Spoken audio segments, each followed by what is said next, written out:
So the final type of trig equation that we need to look at are equations that involve using one of the expansions that we've learnt over the last few weeks. So the way that you can tell these from equations where there are repetitions in your graphs is whether or not they contain another trig function. So for example, if this was just 3 cos 2x equals -1, you would divide by 3, you would end up at the point where you've got 2x equals cos inverse of something, and that 2x would be telling you that your cos graph was repeating itself twice, so you would have to make adjustments, so you would have to add on 360 to each of your values, and then obviously consider any shifts or anything like that, as we had seen in the phase shift equation examples. This equation that we're looking at just now, however, has this second cos x, so it's got a cos 2x and a cos x, so that alerts us to the fact that we must be using a replacement for our cos 2x. We must be using our double angle formula. So for our double angle formula, remember you have different options. Sometimes it's easier to spot than others. So for example, this one is quite an easy spot. If you consider the options that you have, 2 of your options include a sin x in them. If you were to replace with a sin x, you would then end up with a sin x function and a cos x function in the same equation, which you just cannot deal with. So we are replacing this with the only option that involves just a cos x function. So we've got 3, we're replacing cos 2x with 2 cos squared x minus 1. Remember, your double angle formulae are given to you on your formula sheet. We've then got minus cos x equals -1. Now, right now, we can't do much with this.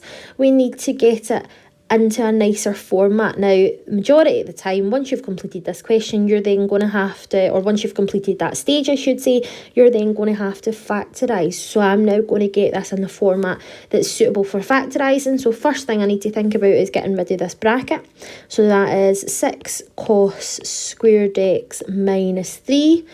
Minus cos x is fine as it is, but remember to factorise, you have to have this set equal to 0. To do that, I'm going to add 1 to both sides, so we've got plus 1 equals 0. This can then get tidied up a little bit because we've got this -3 and this plus 1. So we've got 6 cos squared x minus cos x minus 2 equals 0. And it's now in a format that I can factorise. So remember to factorise.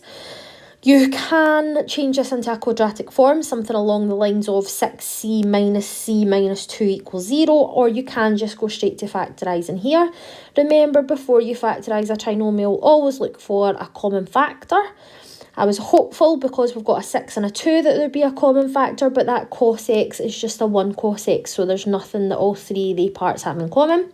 So I'm going to split up this 6 cos x, cos squared x, into 3 cos x and 2 cos x. Now, remember, you also had the option there of splitting it up into 1 and 6, so this might work, it might not. Remember, you factorise in whichever way you're most comfortable doing. I then need to split up my 2, so my 2 is going to become a 1 and a 2, but remember, I need to consider how I'm going to make that -1 in between. To do that, I'm going to put my 1 over here, and I'm going to put my 2 over there. The reason that I'm doing that is that I can do a positive 3 cos x, so if I times 3 cos x by 1, I can get a plus, and then if I take away 2 times 2 cos x, gives me take away 4 cos x, which would give me that negative cos x. Remember, that's just the way that I factorise. You might prefer doing it differently. So now I've got 2 equations. So we have that 3 cos x minus 2 is equal to 0, and we've got that 2 cos x plus 1 is equal to 0. And both of these can now be solved separately. So I'm going to start off with this 3 cos x minus 2 is equal to 0. And I'm going to move over to get a little bit more space. So I'm going to add 2 onto both sides, then divide both sides by 3 to get cos x equals 2 over 3. That would be my cast diagram line. So cos is a positive 2 over 3. So I'm ticking where cos is positive, which is A and C. If I then continue from there, I have to do cos inverse. So cos inverse of 2 over 3. Looking at my restriction, it's between 0 and 360, so I can use degrees in my calculator. So x is equal to 48.19 if I round it to 2 decimal places. Because I have my C quadrant ticked, I also have to do 360 minus 48.19. That gives me two values of 48.19 degrees and 311.81 degrees. Over here, if I rearrange, I've got that cos x is equal to -1/2. That would be my cast diagram line, and this time cos x is negative. Cos x is negative in S and T.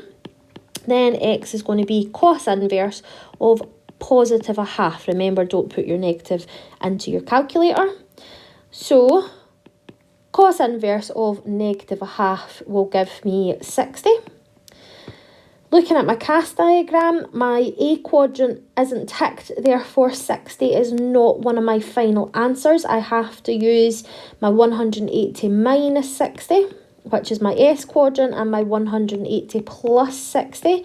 Please make sure that 60 is not going in as one of your final answers because your A quadrant is not ticked. So x is equal to 120 and 240. As always, lots and lots of values there, so I'm just going to have one final line with all my answers in ascending order. So x is equal to 48.19 degrees, 120 degrees, 240 degrees, oh, missing a 0, and 311.81 degrees. Double check my restriction. Does it lie between 0 and 360? All four of my points do. Therefore, that is my final answer.